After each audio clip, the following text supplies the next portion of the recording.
All right, we are back with another episode of Eurotrack. I'm joined by co-host Katie Schide to run down some of the relevant events of June and to look forward into July. Katie, how's it going? Hey, Finn. I'm excited that I'm a co-host this time.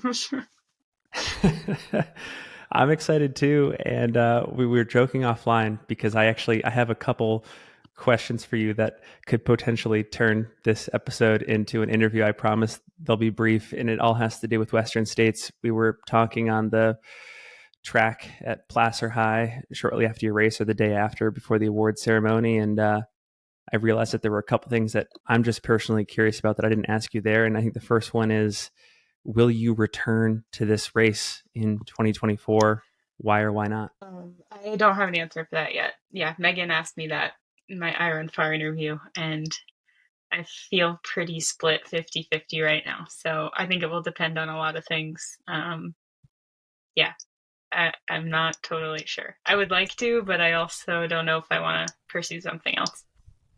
Yeah, because I mean, you put a lot into it, right? Like you ended up spending the better part of 2 months in the U.S. training for the race. Does that factor in to a lot of the decision, just the amount of like sacrifice and time spent stateside to prepare for this race adequately? Yeah, actually, the 2 months in the US, I would say, were like maybe the least committing parts of the whole thing. I started like not I mean, I kind of started thinking about this like in September. So I did a lot less skiing this winter. I was like driving down to Nice way more than I normally would to run. Mm. I did the Coastal Challenge in Costa Rica. Then I did Eco Trail Paris, which is a flat 80K.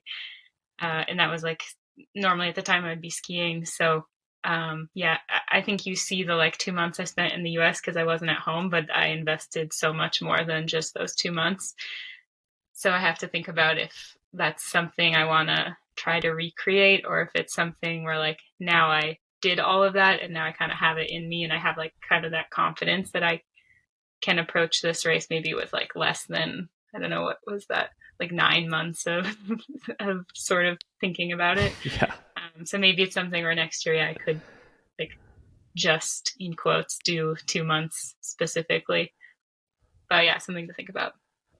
It is interesting when you compare a race like Western States perhaps to a race like UTMB, and I could be off track here, so correct me if I'm wrong, but it's interesting that a race like Western States, might require you to be more of a one-dimensional athlete and to shut down or significantly reduce your ski season to feel ready for it versus these more mountainous summer races where you can be a multi-sport athlete and you can be perhaps more well-rounded. Like I guess I hadn't considered that prior to this conversation, that you know you do have to spend the vast majority of a calendar year being ready to peak for a race like Western States. That's very interesting to me. Yeah, and I don't even know if it's really the one dimensional thing. For sure, like skimo is more applicable to a race like Western States than a race like UTMB than Western States. But I think it's also just that it's 2 months later, so you have that much more time to get back to running.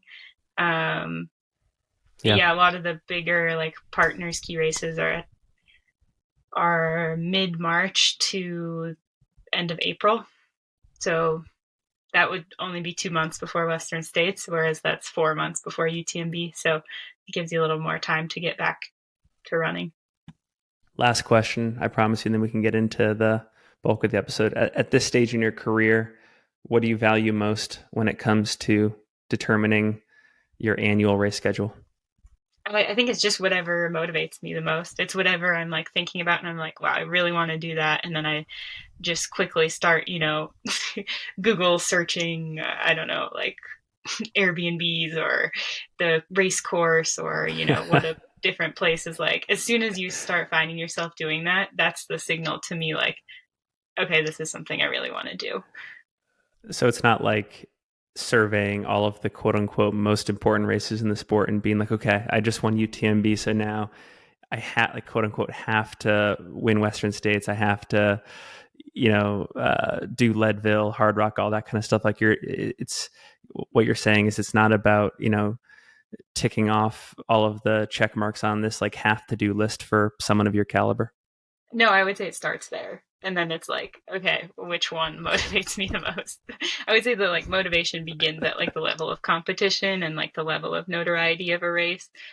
And then after that it's more like, okay, which one excites me the most right now? And so yeah, when I got the ticket for Western States, it was when it was offered to me, I was immediately like start thinking, okay, it would be so cool to go to Flagstaff and train there, and it would be so cool to be in the US. And that just signaled to me like I should definitely do this because I'm already really motivated.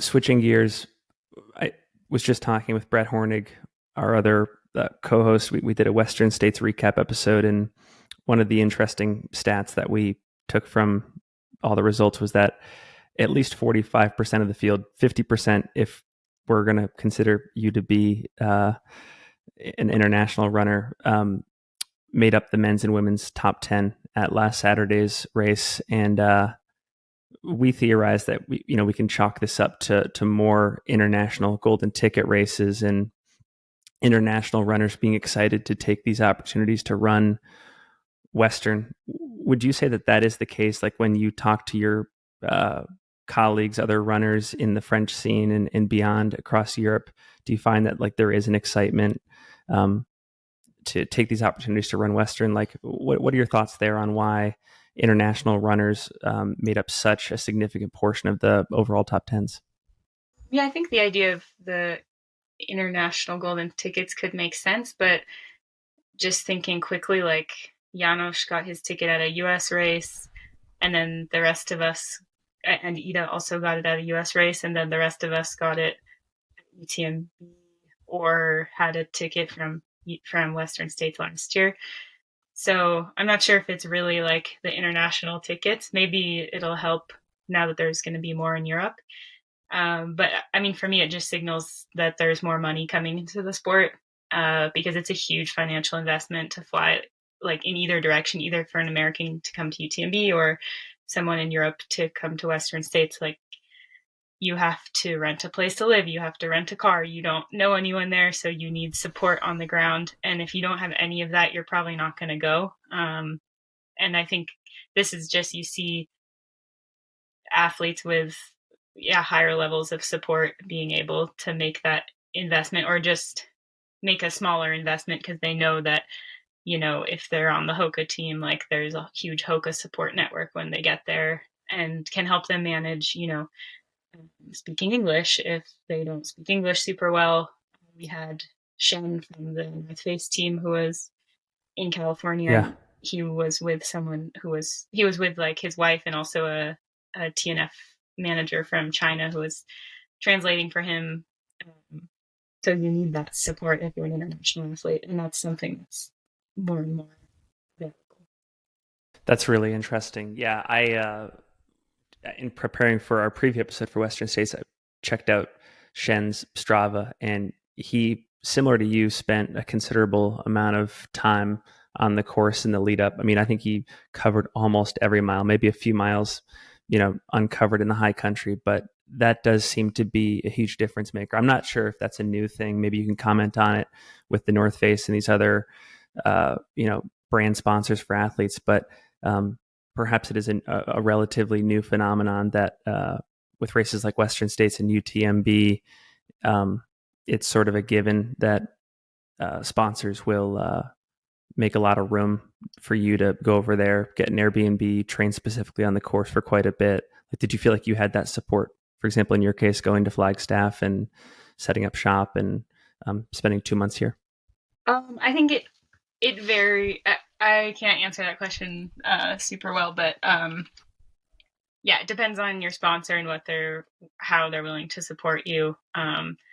Whether that's just like a place to stay race week, um, or if that means like in Shen's case, he had like a manager from the Asian continent group with him. I'm not exactly sure what the setup was there because we are kind of divided between continents and support. So, um, yeah, I mean, for sure, if you're like a French runner and you know that there's going to be for example, like let's just say Solomon, I mean, their athlete manager is French and he's going to be there. And like, Marianne Hogan speaks French and English. She's going to be there. Even if you're not super confident in English and you know that you're going to be around other French people, that's like way more settling than just showing up in a foreign country where you don't maybe you can speak the language, but it still doesn't feel as comfortable. And yeah, just knowing that there's people on the ground who know the race, who know where the aid stations are. Maybe if you haven't spent enough time on the course, like you can trust the people around you have. And for me, that was really important that I had the Gaylords crewing and Yeah. pacing me, because I knew that like they weren't going to miss an aid station, like that was not part of any of my worry. That was like the bottom of the list of things I was worried about. And that's really important when you're on the start line of such a long race. One of the things that I've really enjoyed preparing for these episodes with you is just getting to more closely follow the social media of some of these European runners. One of them being Mathieu Blanchard, who I was really excited about, by the way, heading into this race. I think he had one of the greatest performances of all time, almost outdueling Killian at UTMB last year. But bringing up his name because last night I was on Instagram, checked out his social media, and there's this one reel he made where he's in and out of the Robinson Flat aid station at Western, last week, and kind of makes an interesting statement. He says, in France, crewing on trail races is debated, and in the United States, it's cultural, in all caps. And I'm wondering if you can help me translate that. Like, what does he mean when he says that the crewing experience over in Europe is debated, which is an interesting word choice, versus cultural here in the US? It was just something that I came across, and it caught my eye, and I was fascinated because I didn't quite understand what he was saying there. I'm not 100% sure what he's getting after there. I mean, for sure, brewing in the US is like way more of a thing than in European racing, but that's mostly just because at most European races, you're like pretty limited to the number of people who can be crewing, and like it's in a closed space. It's really like sterile, kind of. Like if you picture UTMB, you have like one person inside a gym that like nobody can access unless they have paid for like a media pass or something, and even then they're behind a barrier, so you really have like your space. You have one person. And I mean, the origin of that is because there's just so many more people at these events that if if all 2,000 runners at UTMB had 5 people crewing for them, that becomes a lot to manage at an aid station. So yeah, in Europe, we're used to only just having one person. Obviously, some races don't have that rule, but like the bigger events do. And yeah, for sure, like someone commented on, if you look in the reels, someone commented like, oh, this is just like French people like to complain about everything, that's what you mean by debated, which in some ways is pretty true. Like, yeah, I mean, it's a stereotype, of course, like everyone in every country complains about something, but the French have a reputation for complaining, which I don't know, it depends who you are, and that's like another debate. But yeah, I know it's been brought up a little bit about around some of these events, because this is arguably maybe one of the biggest environmental impacts of an event, is just the crew driving around, and maybe that's what Yeah. he's referring to. What Where he saw this debate. I got to say, so we will link to this video in the show notes, in part because I just think it's an interesting topic to discuss, demonstrating the differences between the European and American ultra trail scenes. But the comment section is pretty gold. So, Matt Chu is 30 plus miles into a 100-mile race, and, it's a pit stop. He's in, he's out, and there's a lot of collaboration around him. And there is this, just to illustrate what I thought was a funny comment. There's someone that says, "This is how I should be treated after a day of doing the bare minimum," which I don't know. That just cracked me up. A lot of funny comments in here. We'll link to that in the show notes. Before we get on to recapping a bit of the 80K World Trail Running Championships, is there anything else that you found interesting about the results from Western States, particularly on the international front? So like performances from Mathieu or Janis or Ida or Esther. Anything else we should cover before we move on? generally everyone seemed to have done really well. Like at the race, there's a lot of fast times, and I think that just shows how the sport's evolving. Esther, I was like particularly impressed with when I finished, and then someone told me I don't know how far she was behind, like only 20, I don't know, 20 or 30 minutes behind me. And like at some point in the race, the group behind me had been like an hour or something. And I was like, oh my God, wow, it's good I ran fast at the end because she was closing really hard. And yeah, I think something interesting about uh, like a race like Western States and international athletes, in the same way that UTMB maybe doesn't highlight the same American athletes as would maybe do well in an American race. I'm not sure how to word this, but um, yeah, Esther had like a great race at UTMB last year, but I think maybe this kind of race suits her even better. And she doesn't live in Europe; she lives in Hong Kong, but she's Interesting. still doing more of like the European racing than the American racing. And I think sometimes some of these athletes in Europe who maybe are better suited for like these, I'm going to say American style, like faster, less technical races, they like their skill set isn't highlighted as well in the Alps. So it's interesting to see them, maybe excel more than we would like more than you might think from a result in the Alps. In the same way that an American who can maybe like win Western States, like with a super fast time, might not translate as well to UTMB. So yeah, there's some of this like crossover where I think it allows different athletes to kind of showcase their best skills. Well, we are about a month removed from the 80K trail running world championships over in Innsbruck, Austria. I know I was sort of glued to the live stream for that. I found it very exciting. Anytime we can combine trail running with the team element of sports that we see in other arenas like football, baseball, basketball, I get super excited. And I think it met a lot of my expectations and other folks' expectations.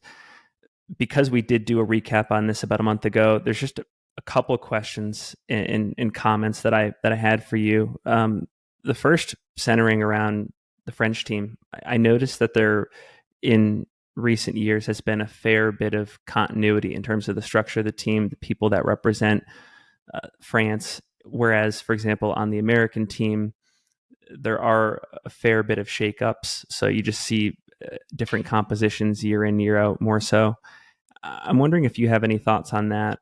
Does it have to do with, for example, just the qualification process? Like in the US, we have our own sort of version of a golden ticket type thing where like the top two at certain races get auto qualifiers versus sort of a resume process. Like, do you have any thoughts there? Yeah, I think one of the big things that you see with the French team, which is pretty obvious if you follow any of those athletes, is that the French Federation puts money into this. So these athletes are like very well supported. They have training camps throughout the year. They were on the course doing like a big training camp, I don't know, a month or 5 weeks before the race. So they'd all seen the race, they'd all run together, they'd all talked about the race. Um, and I mean, I can like divulge into how this is the same in skimo, but it's really different when a country federation is paying for all of your expenses to be somewhere as opposed to like you paying Yeah. all of your expenses. And I don't know how well the US team is supported. I've never been on it, but knowing how the French team is supported, yeah, I think it just gives them a little bit more motivation to be on it because you feel truly part of something that's like working together. And uh, I think they feel a little bit more. I mean, I don't know. This is just like my personal take on it, but I do feel like they are pretty. They feel like they're really representing their country because they are. Because if you really go to the root of it, like the country's taxes are paying for them to do this, and that's really neat that they get to really feel the weight of their their country and their team.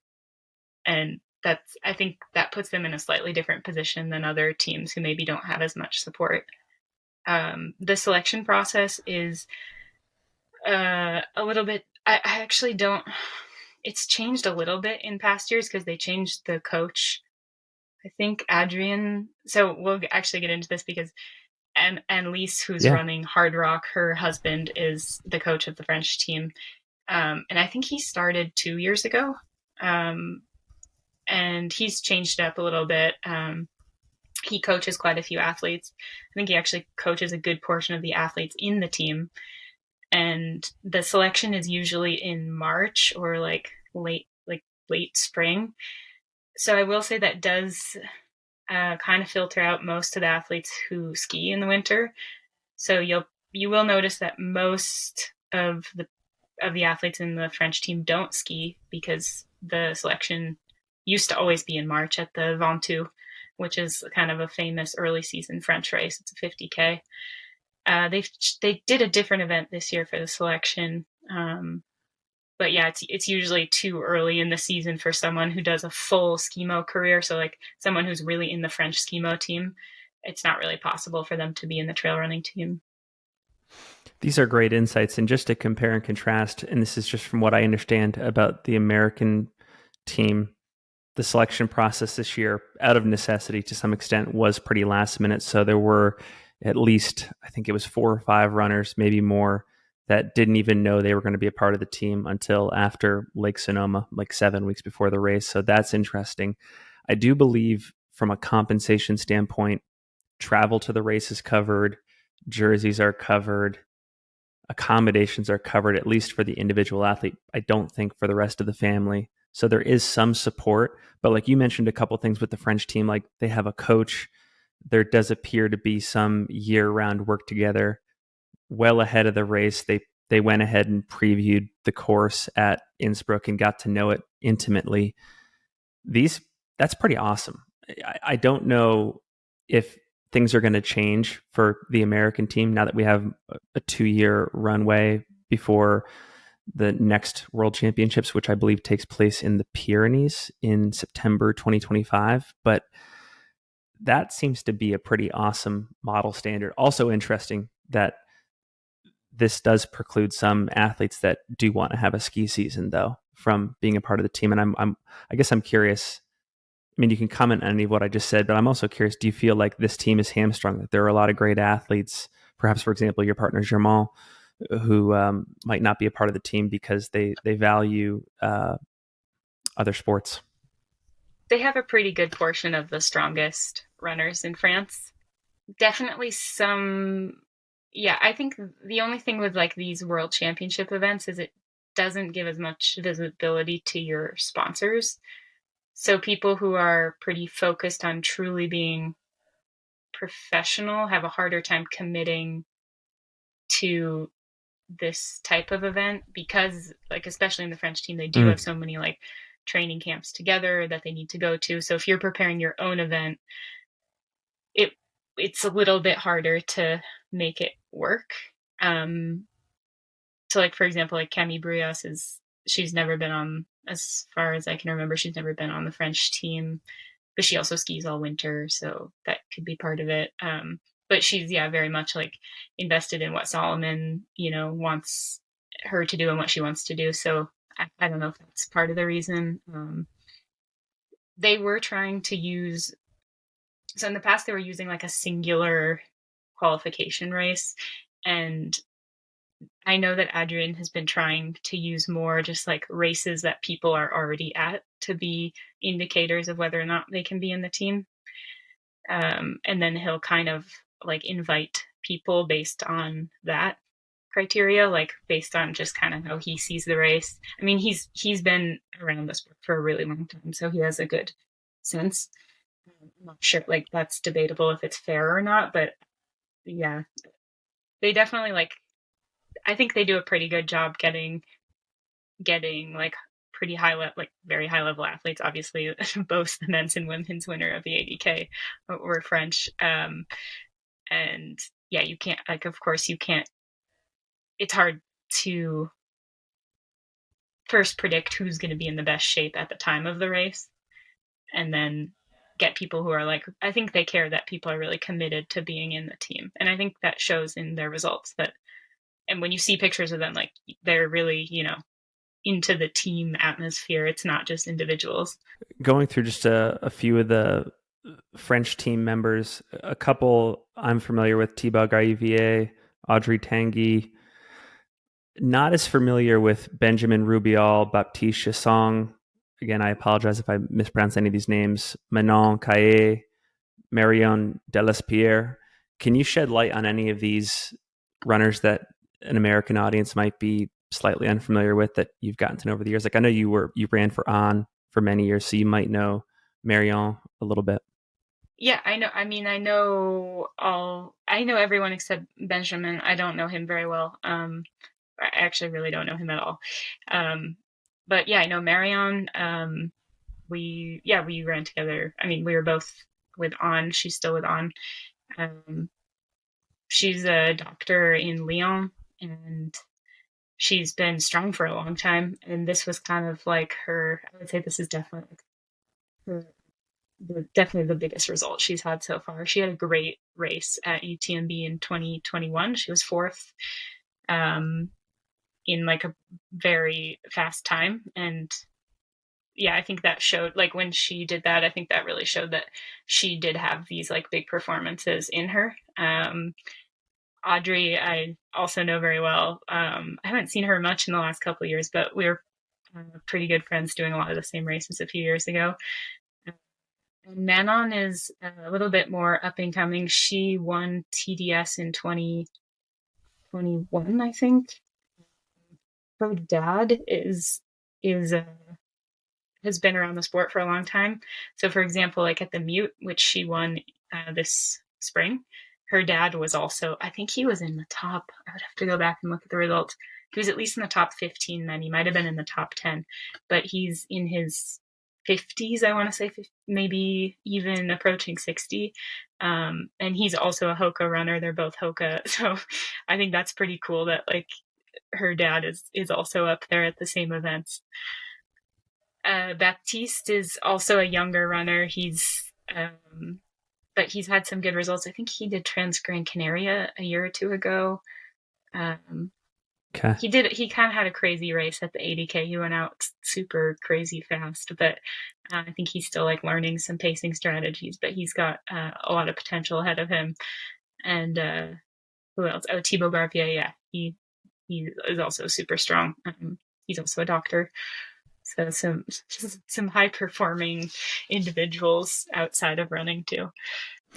Yeah, I remember being at the finish line for UTMB. I've told this story before, but I was at the finish line of UTMB last year, and Thibaut had one of the most impressive finishes. I think he ran 85% of the race on no calories. I don't know how that's possible, but he did it. And he crossed the finish line and promptly just like laid down for 30 minutes. It was 30 some odd minutes and, was attended to by medical folks. And I've just never seen somebody like with that type of story finish that race that depleted and still in the top 10. He's incredible. Yeah, he had some. I forget. I'm losing track of the years, but he won Transvolcania. I want to say 2 or 3 years ago. Yeah, he's had some really good results in the past. I think he was injured a little bit over the last couple of years, but yeah, it was good to see his name again. Moving on to the Lavaredo 120K, which took place on the same day as Western States. I have a lot of questions for you here. The first is just talking a bit about the host city, Cortina d'Ampezzo, which I understand is hosting the Winter Olympics in 2026. But you've run this race before. You got second place back in 2021. So talk for a moment about the community involvement in the race, what the ambiance is like, what that town is like, and and I guess maybe what the course is like too. Yeah, I would. I mean, the best way to describe it is kind of like a mini UTMB. I mean, mini. It's not that much, 50K shorter, but just like the whole feel of everything feels like UTMB, but just like turned down a few notches, like in a more digestible format. Um, yeah, Italians love sports just in general, and this yeah, the 11 p.m. start is strictly so that the Italians will all be out on the street like partying when you start.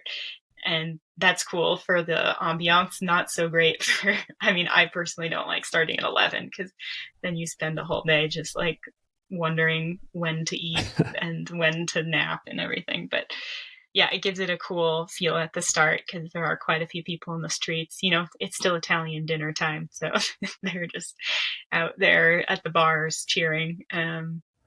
So that's pretty fun. And then, I mean, after that, there aren't that many people on the course, more than like more than Western states, I guess. But it's not it's not like you're running through hordes of people for that long.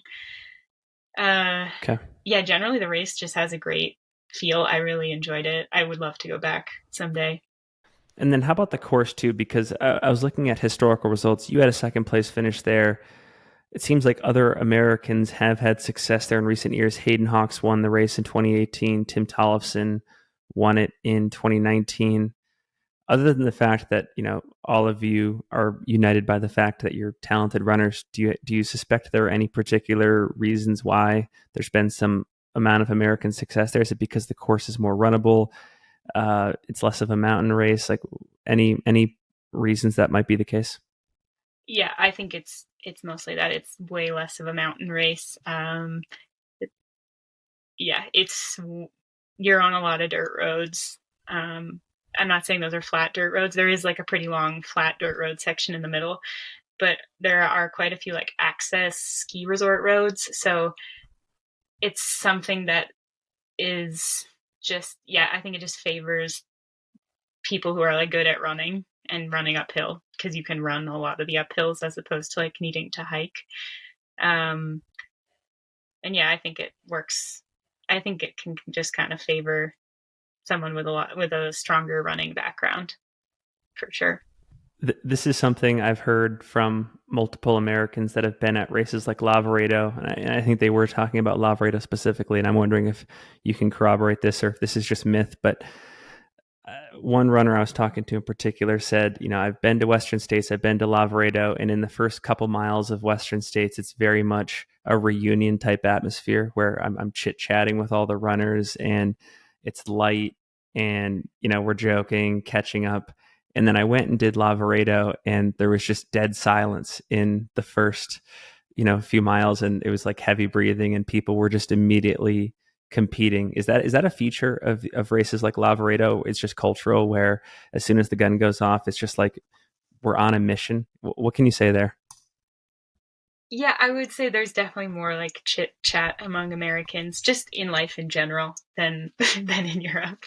But Life in I general. also think just, yeah, I yeah, there's just a little bit more like needing to fill dead space, which I like sometimes. Is like nice to just chit chat for no reason, but culturally, I think there's a bit less of that in Europe. Um, and I like specifically to Lavaredo, I would say I don't remember talking in the beginning, because there's so many people and it's dark, and like people have poles out, and like you're just trying not to like trip on someone. Everyone has their headlamps. It's not really like an atmosphere where you want to just have a chat, because you're just trying to stay in your bubble and not fall over.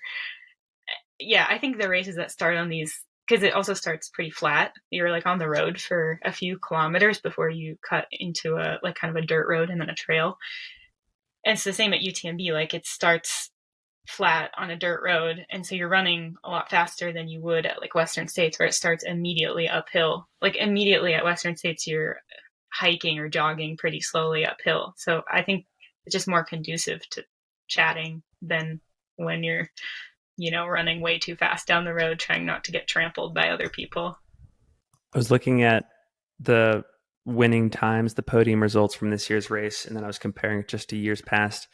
You got second at this race in 2021, but if you had taken your result from 2021 and placed it into this 2023 race, you would have won the race by roughly 30 minutes. And I'm wondering if there's like, has the course changed at all? Is the race maybe not as competitive this year due to being diluted by the World Championships and other close by UTMB races? What are your thoughts there? I think there's a few factors. Yeah, for sure, the world champs took a lot of the European runners, and then it's Lavaredo the same weekend as Western States and the 90K du Mont Blanc, so that also dilutes things a little bit. I don't know what the course conditions were like this year. If there was like maybe there was snow in places or not snow in places where we had snow, so that can really change things. Also, the temperature. I don't know if it was hot or cold or what was going on. Fiona, who won, is a very strong runner, so I don't think, yeah, there's nothing to take away from her performance there. Um, I will also say the year that I did it, Camille Bria set the course record. So Okay. it was and we were running together most of the race, like really together. And I think that always helps bring up the finishing time, is when you're really like with another girl. It's not that often that the girls are running together. Like, so I think there's a few factors there that helped both bring our times up, and maybe, yeah, maybe there was just more spacing in the girls and they didn't have as much pressure to push it, or maybe there was snow, or maybe it was hot. I didn't really look into the details. So men's podium results: Jonas Russi in first, Robert Hajnal second, George Piazza third. You mentioned Fiona taking the win on the women's side, Maryline Nakash in second, Emma Stewart in third. Anything more you can say about Fiona or Maryline or anyone else in the race that had a notable result in terms of their background and whatnot? Yeah, I know the girls better than the guys. I mean, I know Robert from when he was third at second or third at UTMB a few years ago. Um, Yeah. Fiona is she lives not that far from here as the crow flies. I've raced her before. She does quite a bit of skiing in the winter, um, and yeah, she's really like a mountain person. She's yeah. I mean, I have like only nice things to say about her. She's a really strong athlete. Um, and Marilyn is also from the same area, but the other direction. And yeah, I actually did the Eco Trail Paris with Marilyn. She's always present at a ton of races. She just won the sub a few months ago, so she's got a lot of experience. And I think this was her first Lavaredo. I'd have to double check with her, but something interesting about Okay. Marilyn is that she lives in her California van, so that's pretty cool. California van. Oh, I guess in Super the cool. US it's called a Eurovan, but in Europe it's called a California. Yeah. That's awesome. Okay. Okay.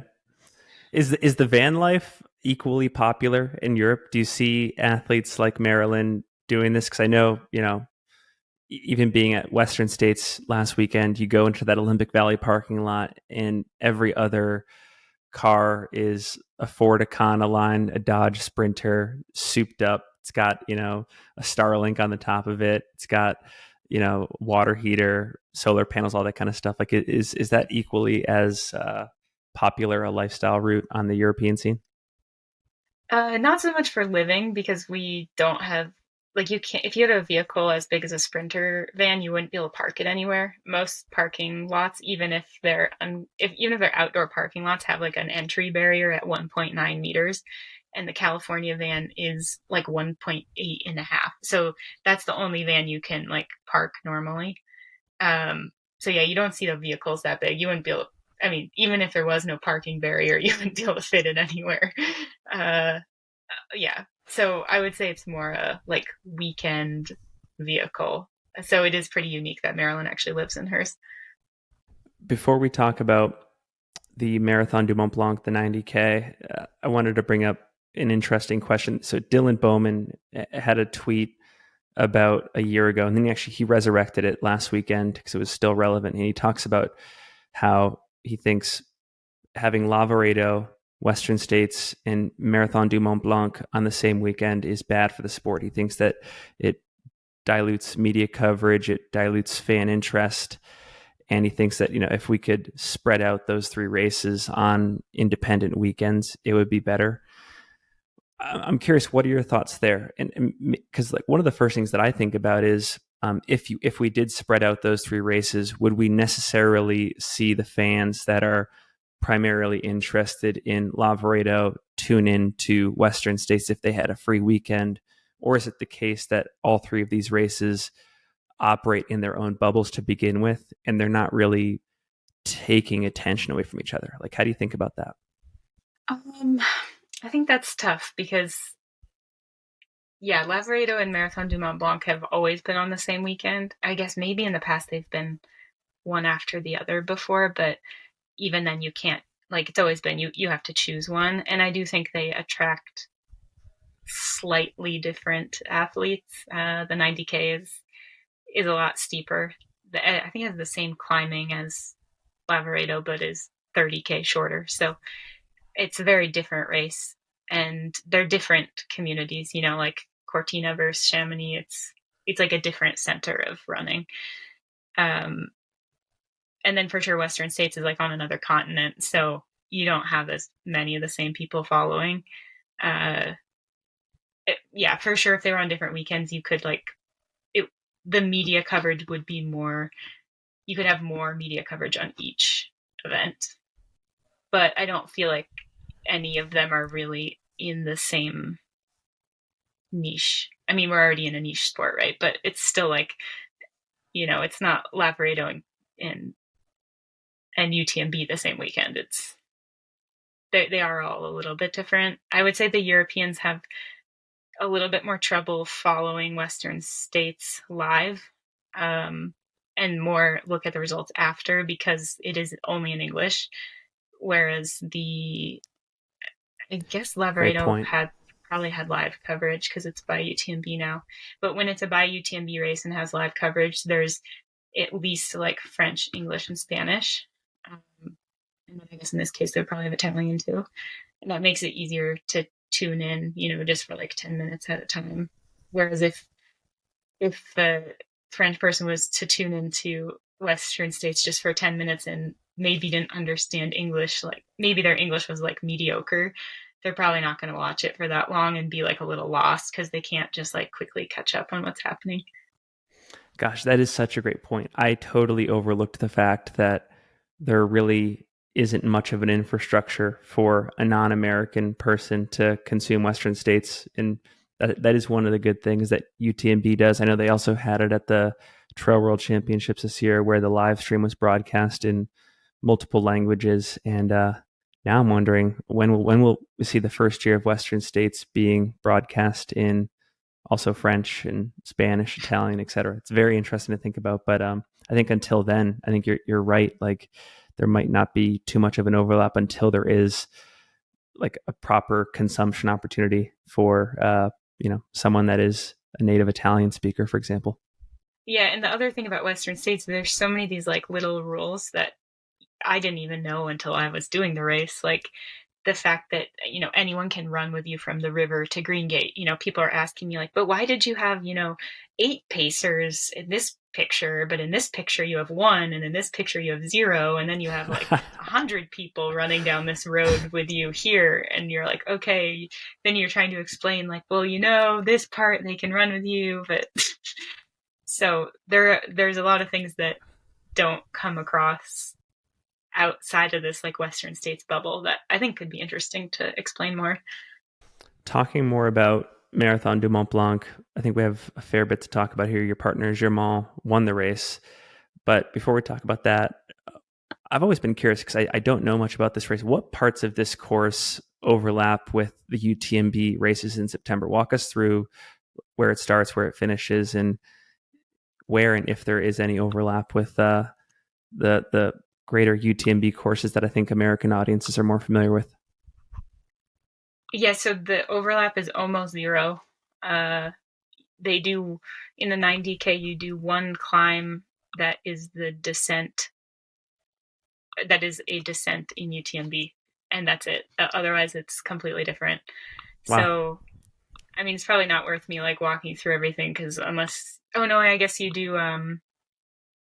You also do the final traverse of UTMB when you go up to Tête de Vent and kind of traverse along this like rocky trail to La Flagère.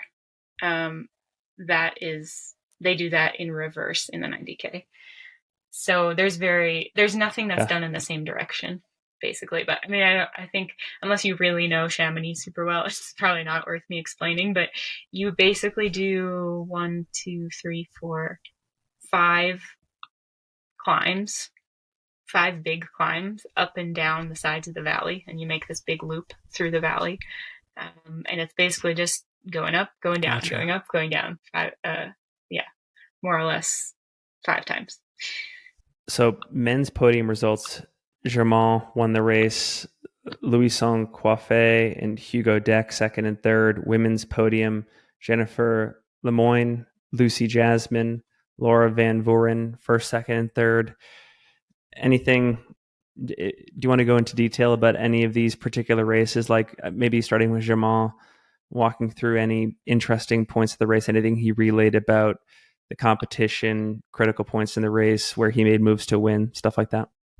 Yeah, I think the biggest takeaway from this race, well, two things is like these times are super fast compared if you look at past versions of the race. In 2021, I think it was, the course was not the same. It was shortened for COVID reasons. They couldn't like go to Switzerland and all this. But anyway, if you look at the other results from other years, like back, so Jarmo and I both did it in 2019, and the years before that also, the times this year were like an hour faster than the winning time. No, Jarmo's time Wow. was an hour faster than his third place time from 2019. But I think they were all like under the winning time from 2019, which was Xavier Thévenard. And it was slightly longer this year. There was a few little extra climbs, like little extra pieces on top of the climbs. So thinking that it's slightly longer and they were that much faster, I think it just shows how fast this sport is evolving, especially because the two French guys behind him, Hugo and Louison, I actually, yeah, I don't Yeah. actually know if I'm pronouncing his name correctly. They're quite young. Like I think that was Louison's like first ultra. Um, yeah, and Hugo has a little bit more ultra experience, but not that much. He won the 100 mile at Nice by UTMB last year, but otherwise he doesn't have that much ultra experience. And they were very close to Jarmo, and I think Jarmo was mostly impressed just like at how strong they were and the fact that they could like pull off such a great performance in one of their first ultras, and considering the time in general, like compared to other years, in any other year either one of them would have won. Yeah, that's wild to me that they took an hour off that 2019 time, for example, and especially when you think about the winner of that men's race, Xavier Thévenard, who is an absolute legend. I suppose, a 90K race is different from a 100-mile race, and he has different skill sets, but that's still very impressive to me. Yeah, I couldn't really believe it when I saw the finishing time, just knowing the race from the other years. Yeah, And a longer I was, course. yeah, I was thinking, oh, they cut out a climb somewhere or something, but actually, no. I will. The only disclaimer is that it was 100 degrees in Chamonix in 2019, so you can like add some fluff time there for that. But Okay. the way that Jarmo described it is actually he felt that the race like was kind of in slower conditions because there was a lot of snow at the beginning, that he said slowed down the race. He did his first climb um, a lot slower than the same climb in 2019, and then the rest he did way faster. So the beginning was slower, but then it wasn't 100 degrees after, so give or take. Let's talk just a bit about the women's race too before we get on to our final topic, which is Hardrock. Anything you want to say about the podium, Jennifer, Lucy, or Laura? I don't know Jennifer, so yeah, unfortunately can't comment on that. She must be really strong. I actually didn't even like look up her name yet. I know Lucy. She has quite a bit of experience in the sport. She also had a top 10 at UTMB in 2021. She's a lieutenant in the Yep. French army. She used to always be on the French team, but hasn't been in quite a few years. But yeah, she was also third at the Mute in the spring, so she's had a good spring. So yeah, I imagine Jennifer is quite strong if she was finishing in front of Lucy. But yeah, she would be someone to watch. I don't know what the rest of her schedule is looking like for this year. Final topic here, the Hardrock 100. And there's a lot we could say about this race, but for the sake of this episode, we can just talk about a few of the European runners that are towing the line. I know we had some back and forth on Instagram about some of the content we were seeing from runners like Aurelian, which we can get into in detail. I had a good laugh there. But the first person that I want to talk about is Claire Banworth. I was just going through her results just in 2023 alone. I have to read this off to you.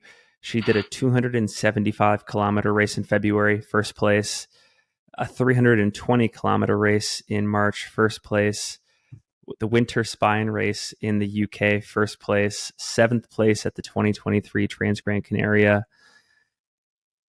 So, I'm sure there's a bit of a caveat, like, not all these races are delivering the highest level of competition, but just the fact that she can put together that much volume in the first half of 2023 and be pretty consistent is amazing to me. And that's all before Hardrock this year. She's also pretty funny on Instagram. Like, there's this post that she made maybe a day or two ago. It's this like rabbit.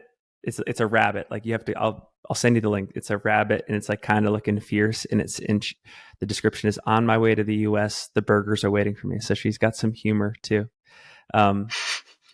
Anything you want to add about Claire? And I guess the question I have is, like, is she ready for this race? Like, is she burnt out yet? I want to know if she's burnt out yet, because she's just been prolific. Yeah, I mean, I've heard her name before because she's sort of, I would describe her as like a consumer of ultras. She does a lot of races, and yeah, I like, power to her. Like, if that's something I think she just really likes doing different races, and like trying new challenges, and she definitely does a lot of them. So she's, I forget, how old is she? I don't know if you had her age, but I think she's. Oh, I'll pull this up while you're But talking. she's been around a little while. She definitely has a lot of experience, so that's not something she'll be lacking. And yeah, I think 34. Oh, okay. But yeah, she's done pretty well at like some of the super long stuff. That seems to be something that suits her pretty well. So yeah, we'll see for Hardrock. I don't know. I think a lot of Hardrock is going to depend on how well adjusted people are to the altitude. So I didn't see if she had like spent time at altitude or was like using a tent at home or something. So yeah, I think that could probably play out to how she'll hold up. But she's definitely like pretty durable over longer distances, so that shouldn't be an issue. I got to add 2 more points. So in May, she did Ultra Trail Snowdonia. So that the 165K race, got third place there. And a week after Hardrock, she's lining up for the Tahoe 200. So adding more to her legend, she's just incredibly prolific. That's wild. Trying to get the most out of her plane tickets to the US, I guess. Do you think, and I think maybe the central question for me as we talk about Claire and Annelise and Annie Hughes, other folks in the race, is, can any of these runners challenge Courtney? And is Courtney vulnerable because of this quick turnaround from Western States? Like, do you see Claire as a contender in this race? Like, what are your thoughts there? I mean, personally, I think the top contender would be Annelise. Annelise has already raced Courtney at Diagonal des Fous last year, and I mean, Courtney had an absolutely phenomenal day there, which I wish I could say is like, unique, but that's standard for Courtney. So yeah, I think Annelise will probably be the closest to her. I mean, for me, it's the altitude is really gonna be a thing, and we just do not have these altitudes in France where you can go like run during the year. Annelise has been in the area for a few weeks now, and she was trying to do a little bit of staying around 2,000 meters before leaving. But I mean, Courtney lives at 3,000 the whole year, so that's just like a huge, huge advantage just to start out with. Plus, she's Courtney. Yeah, I mean, I'm not feeling so hot after Western States right now, but yeah, that's me. So we'll see. I was going to ask, like, could you see yourself lining up for Hardrock? No, absolutely not. But I also don't have as much experience in the sport as Courtney, so maybe it's something that changes. I would say the like 12-hour flight and 9-hour time zone change didn't help my situation. So maybe I would feel a little bit better if I was still there. But yeah, Anli's, you mentioned it, second place at last year's Diagonale de Fou, has the speed record, the current speed record on the GR20, and then spent 3 weeks in the San Juans in the lead up to this race. And I think, going back to the top of our conversation, the increasing frequency of both American athletes and European athletes heading over to the very specific race domains to prepare well ahead of time. I'm optimistic, just given how much time she spent on the course, that yeah, she could be in for a great day. You could see her as a contender in this race, like going for the win. I think it's always hard when Courtney's on a start line. It's hard to bet against her, but if anyone is going to give her any push from behind, it's going to be Annelies, and maybe they'll be running together a bit at the beginning. I have no idea. But yeah, for sure, Annelies has committed quite a bit to this race. She and her husband, who's the coach of the French team, and her stepson and her son are there in Colorado. She has, from based on what I saw on Strava, she has friends from the Scott team who are there, who I imagine are going to help with aid stations and pacing her, and maybe some childcare if her husband's going to pace her a little bit. So it seems like she's got a good team around her, which is great. And she's definitely been training for it. Like, I saw she was in Val d'Isère, which is at 2,000 meters. She was there for, 4 days before leaving. So she's definitely had it in her head how she wants to prepare best as she can. So yeah, I think she'll be able to put out a good day. I mean, yeah, I have some confidence in her. I think she's going to have a good day. On the men's side, a couple names to highlight: Benat, Marmisol, Aurelien Dunand, Palaz, and Javier Dominguez. Where do you want to start there? Who should we talk about first? I want to start with Javier because Javi has. I was really excited when I saw his name on the list. I didn't even know he was going to be there because he has almost no social media. And by almost no, I mean he has no social media. So the reason I know him quite well is because he and Jamal they finished UTMB together in 2019. They ran the last 100 kilometers of the race together and tied for ninth. So I am like very familiar with him because of that story. But he's Basque. He's Basque, so he's from the region where Zegama is. So also the same region as Maite Mayora, who we talked about last time. So same region. He has a ton of results. He's been in the sport forever. I just listened to an interview with him on a Spanish TV network, which I had translated into English. I don't speak Spanish, but he was talking a lot about what a huge financial investment it is to go to this race, but that it's something he's always dreamed of, and it's something that he felt was worth this investment. And yeah, I think that kind of goes back to that point of like how much of an investment it is for these athletes to go to a place like Silverton, and which isn't, you can't get like a small apartment rental in Silverton, Colorado. You gotta, there's a lot of investment to be made there. So seeing him come from Basque Country, the last time I met him, he spoke zero English. So I don't know if he's going to be traveling with someone to help him. Or maybe he speaks more English now. I'm not sure, but he's a really great guy, and I'll definitely be cheering for him. I mean, he's my fan favorite.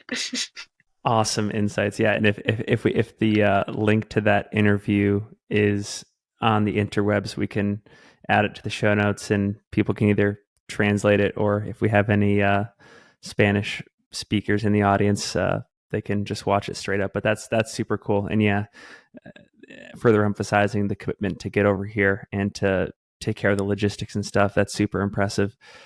How about Aurelien? Maybe we should talk about this Instagram video that you sent me earlier today, because I was cracking up. Yeah, so Aurelien is from really close to Annecy, so a lot of people know Annecy. And yeah, he's had some really fantastic results over the last few years. He was second at UTMB behind Francois in 2019. No, 2021. 2021. He was second at UTMB behind Francois. Okay. Um, yeah, he does quite a bit of skiing in the winter. He does tend to he's faced some like reasonably serious injuries in the on and off. So that's kind of, if you see any holes in his results, that's what that's from. Um, yeah, Okay. he was supposed to do Diagonal des Fous last year and had to not start because of a hip injury. And he was supposed to be at Hardrock last year, but his wife was pregnant and he had a son like at this time last year. So his son is now 1 year old. So that's exciting. He's coming here as a new dad. And he has been, yeah, I've been following his training on Strava just to see like what he's been up to. He's been doing quite a bit of biking at home because he's been using an altitude tent and like a hypoxic mask on the home trainer. So he's definitely like also kind of going all in for this, like making sure he's ready for the altitude. I think he just got to Silverton like a few days ago. I'm not sure, maybe a week ago. But he said he was in Okay. the, I think he was sleeping in his altitude tent for like 5 weeks. So hopefully that gives him like a head start on being more used to it. Um, but yeah, so the video that I sent you, which I have to give credit to Jarmo because he pointed out to me because I often don't listen to like Instagram stories with the sound on, but he was like, "Oh, you have to watch Orleans stories. Like it's super funny." So he's filming. I guess in the middle of his recon run, he came across Arlen Glick, who I think is from Ohio. Is that correct? Yeah. Yeah. Wow. So yeah, so maybe not as mountainous as Annecy, France. And Orleans is filming him trying to go down this like snow slope, and he looks at the camera and he says in French like, "Well, the Americans aren't that comfortable in the snow. It looks like." And Arlen is like really struggling to find some grip in the snow, which is just, yeah, it's just a funny video. So he'll definitely have an advantage in the snow. That won't be an issue for him. Couple more things about Orleans that I want to point out, and this is actually maybe can be extended to a lot of the athletes in this field. But like if you go to the UTMB index page for Orleans, he doesn't just have sponsors; he also represents a club. So his club is Courchevel Sport Outdoor, and that's not really something that we have here in the U.S. I don't mean to put you on the spot, but can you speak to that at all? Like the distinction between representing a club and then having sponsors, like he runs for Scarpa and Compress Sport, but also has this club affiliation. I'm not sure. So there could be two things here. Either he's sponsored by Courchevel, which is a ski resort, which is not that uncommon. I'm sponsored by a ski resort also. So a Okay, lot of athletes who like live close to or in ski resorts have some type of partnership with the resort. Will they like help them develop their trail running or just be present at whatever the local race is? Yeah, and that can vary. Maybe it. You also see athletes who maybe don't live where the resort is, but are sponsored by the resort, and then we'll do like a couple training camps in the resort and tag them, while they're at the training camp, and the resort will give them like an apartment for those weeks that they come. So it could be something like that. I think he is sponsored by Courchevel if I'm remembering correctly, but it can also be in France to have, there's, yeah, to run in a lot of events, you have to be licensed at a club. And this is true in skiing also. So you have to it's called taking a running license. Like I am part of the club in Nice, and that's where my license is based. And that like provides your insurance for racing. So like when I sign up for UTMB, for example, I don't upload a medical certificate. I just reference my French license number, which is related to my club, and gotcha. that has my like all my insurance related to it already. So um, I don't think Courchevel is an athletic club, so I think that he's sponsored by them, or it could also be his skimo club because then you need a different club for skimo. So like I have a different club for skimo, but this is how the French system works. I don't mean to go too far off on a tangent. I just find this so fascinating. So you can be sponsored by a ski resort. Like that'd be like, so I'm here in Salt Lake City. I know you're familiar with the area. That'd be like getting in contact with Snowbird or Alta or Brighton or Solitude and somehow working out a way to work together. That's so cool. Yeah, it's that. It's the ski resort sponsoring you. And I think where it comes from, it really comes from skiing and snow sports. You'll see if you watch like the World Cup skiing, they all, not everyone, but a lot of people have like a resort across their helmet or somewhere printed on them. And yeah, it gives TV visibility to the resort. And they saw that it could also, once the resorts saw that the resort is still profitable in the summer, that you can still get quite a bit of tourism from people coming for mountain biking or hiking or now trail running. They see that it is important to have like a presence in trail running. But yeah, there's quite a few French athletes who are sponsored by resorts, and you see it more in skimo. But I just saw Lucy Germain, who's a French runner. She just announced a partnership with it's a resort called the Three Valleys in French. So yeah, you see that. Super cool. Well, to say one more thing about the hard rock conditions and building off that video that Orleans got of Arlen, I pulled up Dylan Bowman's Strava, and Dylan is running hard rock this coming weekend, and he did a run from Ice Lakes to Telluride on the course, and in the description he said hyper sketchy, snowy, exhausting conditions, borderline dangerous. Hard rock is going to be crazy hard this year. So gosh, it just makes me wonder, like these people that are just, is this going to be less a race of fitness and mountain ability and more just like who is the most daring and comfortable on snow and ice and yeah, just this type of terrain. It's going to be wild. It's funny because I should attribute all of this to Jarmal. He should really be taking my place. He said that he showed me the same thing this morning. He's like, look, Dylan's like freaking out, and Orleans like taking, stories making fun of Americans.